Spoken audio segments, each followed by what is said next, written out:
خوشی کی بات نہیں ہے کوئی فسانے میں، ورنہ عذر نہ تھا آپ کو سنانے میں۔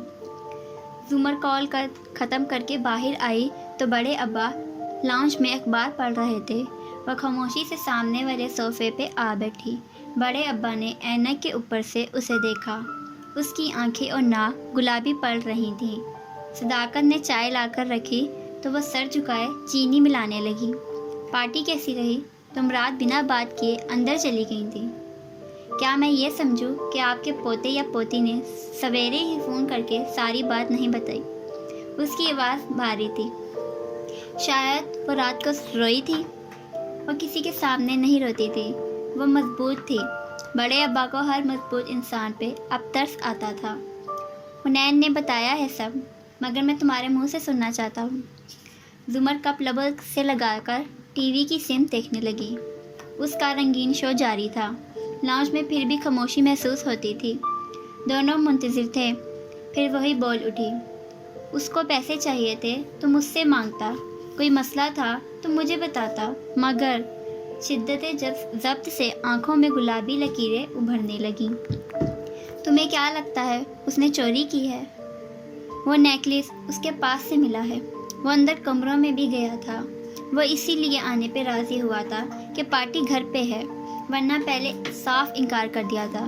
مجھے اس کے بعد کیا لگنا چاہیے سوائے اس کے کہ اس نے مجھے دھوکہ دیا؟ بڑے ابا تھک کر اس بات میں سر ہلانے لگے۔ ہاں، وہ بڑا ہو گیا ہے، دھوکے دینے لگ گیا ہے، فریب کار بن گیا ہے۔ ایسا ہی ہے، بالکل۔ زمر کے دل پہ کسی نے پیر رکھ دیا۔ فریبی اور سادی کچھ اندر تڑپا تھا۔ ایسے مت کہیں، طنز میں بھی نہیں۔ نہیں، طنز نہیں، سچ ہے یہ۔ وہ کتنے آرام سے سب کو دھوکہ دے دیتا ہے نا؟ اور تمہیں تو پہلی دفعہ دھوکہ نہیں دیا اس نے۔ وہ جو 2 انگلیوں سے کمپٹی مسل رہی تھی، چوک کر ان کو دیکھنے لگی۔ کیا کہنا چاہ رہے ہیں آپ؟ وہ دھوکے باز ہے، اس سے فریب کی ہی توقع کرو زمر۔ ان کی آواز بلند ہونے لگی۔ الفاظ کی نسبت لہجہ مختلف تھا، عجیب تھا، چونکا دینے والا تھا۔ مت کہیے، کچھ مت کہیے۔ اور وہ متوحش ہو کر ان کو روکنا چاہتی تھی۔ وہ کچھ نہیں سننا چاہتی تھی۔ تم نے اس سے کہا کہ وہ تمہاری تکلیف نہیں سمجھ سکتا۔ ظاہر ہے وہ کیسے سمجھ سکتا ہے؟ اس نے تو تب بھی تمہیں دھوکہ ہی دیا تھا۔ زمر کے لب ادھ کھلے رہ گئے۔ ٹوٹے کانچ سے بھی زیادہ اس کا دل زخمی کیا جا رہا تھا۔ بڑے ابا اپنی جگہ سے آگے ہوئے، ذرا جھکے، زمر کی آنکھوں میں جھانک کر کہنے لگے، یاد ہے وہ یورپین عورت جس نے تمہیں گردہ دیا تھا؟ زمر نے بھی سر بھی اس بات میں نہ ہلایا۔ وہ بس ان کو دیکھ رہی تھی۔ زمر، اس عورت نے گردہ نہیں دیا تھا، تمہیں وہ گردہ سادی نے دیا تھا۔ وہ ایک دم کھڑی ہوئی، پھر مڑی، کھڑکی کے پٹ زور سے دھکیلے، تازہ ہوا میں دمے کے مریض کی طرح منہ کھول کر آنکھیں بند کر کے سانس لینے کی کوشش کی۔ وہ لڑکا کتنا جھوٹا ہے نا؟ اس نے تم سے جھوٹ بولا، دھوکہ دیا۔ سب اس نے پلان کیا تھا۔ اس کا خون، گردہ، سب تمہارے جیسا تھا، مگر دل تم سے بڑا تھا۔ وہ کہتا تھا، یہ میرا ٹیسٹ ہے، میں تیمارداری کر کے نمبر بنا لوں یا پڑھائی کے بہانے نظروں سے غائب ہو کر اپنا فرض ادا کروں۔ اگر برا بنتا ہوں تو بن جاؤں، مگر اس ٹیسٹ میں فیل نہیں ہونا چاہیے مجھے۔ کمر کو کاٹ کر گردہ نکالنے کی تکلیف کیا ہوتی ہے زمر؟ اس کو پتہ ہے۔ وہ لڑکا آج ایک گردے پہ ہے۔ جب تم ہسپتال میں تھیں تو وہ بھی قریبی کمرے میں ایڈمٹ تھا، مگر اسے تو ہمدردی بھی نہیں ملی۔ وہ 4 سال سے خاموشی سے تمہاری سرد مہری برداشت کرتا آ رہا ہے، اور تم کہتی ہو وہ تمہاری تکلیف نہیں سمجھتا۔ اس نے تیز تیز سانس لیتے ہوئے آنکھیں کھولیں۔ اس کا رنگ سفید پڑ رہا تھا، شاید اب وہ نیلی پڑنے والی تھی۔ صرف دمے سے ہی رنگ نیلا نہیں پڑتا۔ مجھے کیوں نہیں بتایا؟ رک رک کر الفاظ نکلے۔ اس سے سانس نہیں لیا جا رہا تھا۔ وہ کھڑکی کو پکڑے کھڑی تھی، تھکن سے آنکھیں بند ہو رہی تھیں۔ بہت خوددار ہے میرا بیٹا زمر، میں نے کتنی منت کی تھی اس کی، مگر وہ کہتا تھا اگر پھپھو کو پتہ چلا کہ یہ میرا گردہ ہے تو وہ کبھی نہیں لیں گی۔ پھپھو مجھ سے بہت محبت کرتی ہیں، میں ان کا بھائی بھی ہوں، دوست بھی ہوں، بیٹا بھی ہوں۔ وہ مجھے تکلیف سے نہیں گزار سکتی، ایسے وہ کبھی ٹھیک نہیں ہوں گی۔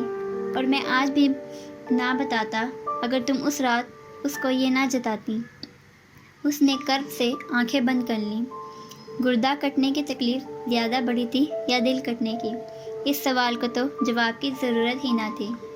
وہ پسماندہ نحیف چہرے کے ساتھ اس کی پشت دیکھ رہے تھے۔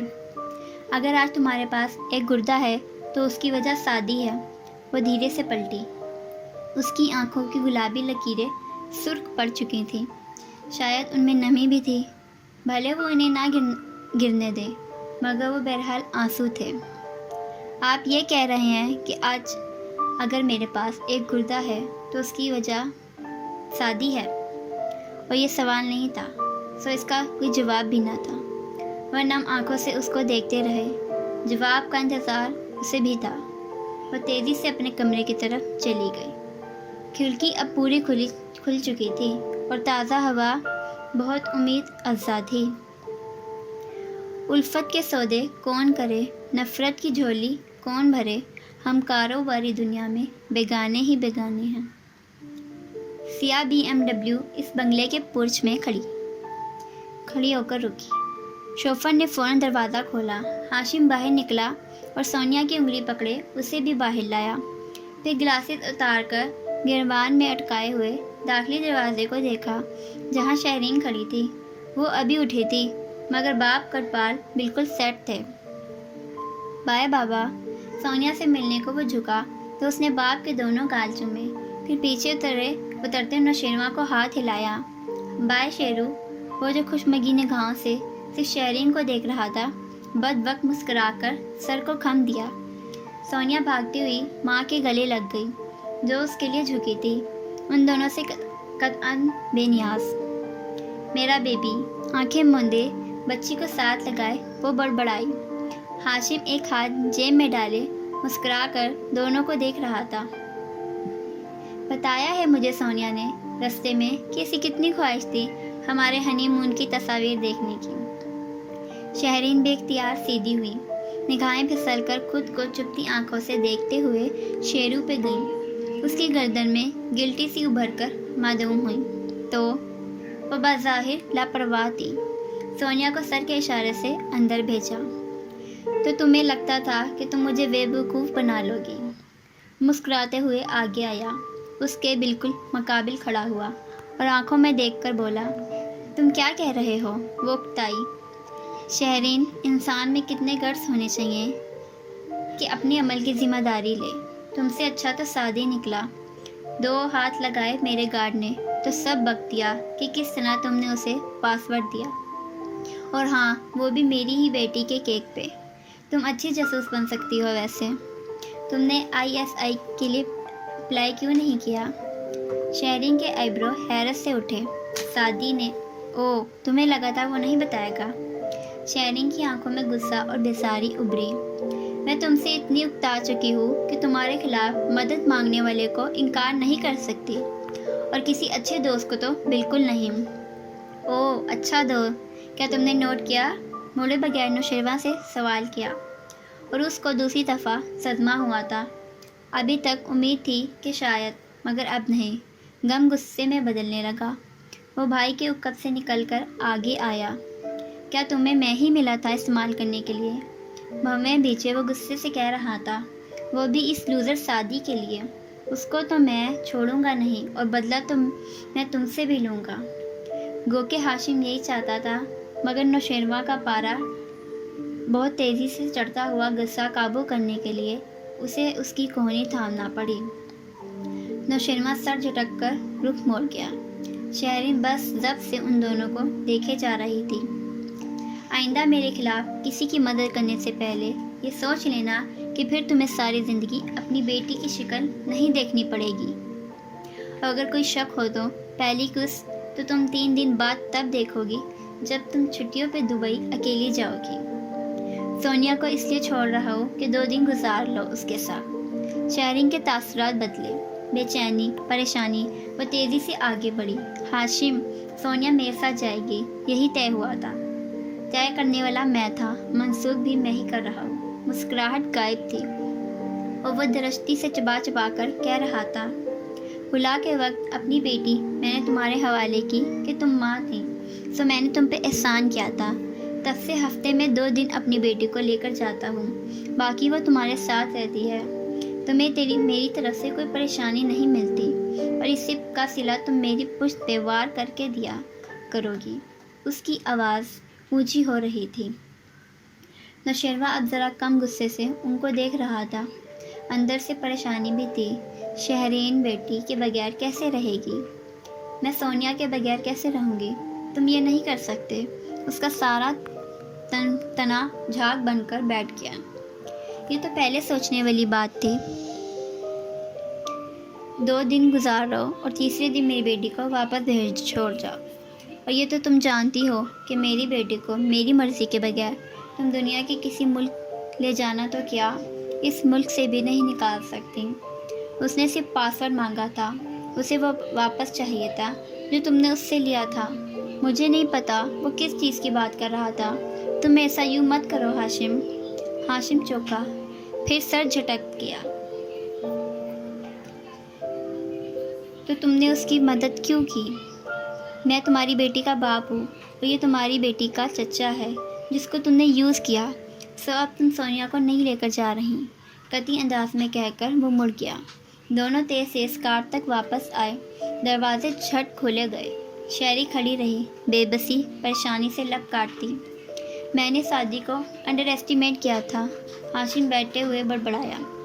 نوشیروان نے بے اختیار اسے دیکھا. مطلب کیا تم سن نہیں رہے تھے؟ اسے وہ چاہیے تھا جو میں نے اس سے لیا تھا. وارث کے لیپ ٹاپ کے ڈاکومنٹس وہ میرے پاس تھے. کہتے ہوئے شوفر کو اشارہ کیا اور سر ہلا کر ڈرائیونگ سیٹ کی طرف آیا. مگر 15 منٹ میں وہ کتنے ڈاکومنٹس پڑھ سکتا ہے؟ شاید ایک بھی نہیں. مگر 15 منٹ میں وہ ان سب کو کاپی ضرور کر سکتا ہے. کہہ کر ہاشم جیسے ساری دنیا پہ لانا بھیج کر کھڑکی سے باہر دیکھنے لگا. نوشیروان خاموش ہو گیا. اسے شہری کی حالت دیکھ کر خوشی نہیں ہوئی تھی. شہری کا قصور نہیں تھا, یہ سعدی تھا جو ہر چیز کے درمیان آیا تھا. اس کا قصوروار ہمیشہ سعدی نکلتا تھا. ہم ہی نہیں تھے, ہماری طرح کے اور بھی لوگ عذاب میں تھے جو دنیا سے سوچتے تھے الگ. صبح کی سنہری سفیدی میں گرمی کی حد بڑھتی جا رہی تھی. مرحوم ذوالغفار یوسف کے گھر میں چلتے ایئر کولر نے ٹی وی والے کمرے کو قدرے ٹھنڈا کر رکھا تھا. ندرت ادھر ادھر بکھری چیزیں سمیٹ رہی تھی. ساتھ راہداری کی گول میز پہ بیٹھے حنین اور اسامہ کو لیکچر بھی جاری تھا. اتنا نہیں ہوتا کہ جو چیز اٹھاؤ اسے جگہ پہ رکھو. امی, میں سب کچھ جگہ پہ واپس رکھتا ہوں, سیم نے احتجاج کیا. جی, مگر کسی اور جگہ پہ. حنین نے بات مکمل کی. وہ ساتھ چائے بھی پی رہی تھی. تم تو جیسے سب ٹھیک رکھتی ہو نا. ابھی تمہاری الماری کھولوں تو کپڑوں کا ماؤنٹ ایوریسٹ نیچے گرے گا, اور جیسے تم اس ماؤنٹ ایوریسٹ تلے دب کر زخمی ہو جاؤ گے. اس نے سکون سے دوسرا گھونٹ بھرا. آج فرنچ روٹی بنانے کی رحمت نہیں کی تھی. کھلے بال سیدھے مگر زیادہ بکھرے ہوئے تھے. ندرت مزید ان دونوں کو کچھ کہے بغیر راہداری سے گزر کر سعدی کے کمرے تک گئیں. اتنا تو وہ دیکھ چکی تھی کہ وہ فجر تک کام کرتا رہا تھا, پھر سو کر 9 بجے اٹھ بھی گیا. بیڈ پہ بیٹھا جوکر کے تسمے باندھ رہا تھا. ندرت نے پیار سے اسے دیکھا. وہ بڑا ہو گیا تھا اور لمبا بھی, مگر اس کے چہرے پہ ایک نو عمر لڑکوں والی سادگی اور معصومیت اب بھی تھی. وہ سیدھا ہوا تو ماں کو کھڑے پایا. ستی ہوئی آنکھوں سے مسکرایا. کیا باتیں ہوئیں بڑے ابو سے؟ وہ اٹھ کر لیپ ٹاپ بیگ میں سمیٹنے لگا. وہی ان کی پرانی فکر, زمر کی شادی. انہوں نے تھکی ہوئی سانس کھینچی. سعدی خاموشی سے چیزیں سمیٹتا رہا. وہ اس کو سمجھا کر تھک گئے ہیں, مگر وہ نہیں مانتی. سعدی, تم سمجھاؤ نا. اب تو تمہاری بات چیت ہوتی ہے پپو سے, اور تمہاری بات تو وہ ہمیشہ مانتی ہیں. سعدی نے بیگ کا سٹریپ کندھے پہ ڈالا. چہرے پہ چھائے حزن کو چھپانے کی ناکام کوشش کرتے ہوئے کچھ کہنے لگا تھا کہ فون بج اٹھا. جیسے جان بچ گئی. ندرت بات بھول کر واپس چلی گئی اور اس نے انجانا نمبر اٹھا لیا. ملنا ہے مجھے اسی وقت. کدھر آؤں؟ فارس کے الفاظ بھی اسی کی طرح ہوتے تھے. ٹھک ٹھک ٹھک. میں تو نکل رہا تھا. ریسٹورنٹ آ جائیں. اس نے درمیان کا راستہ نکالا.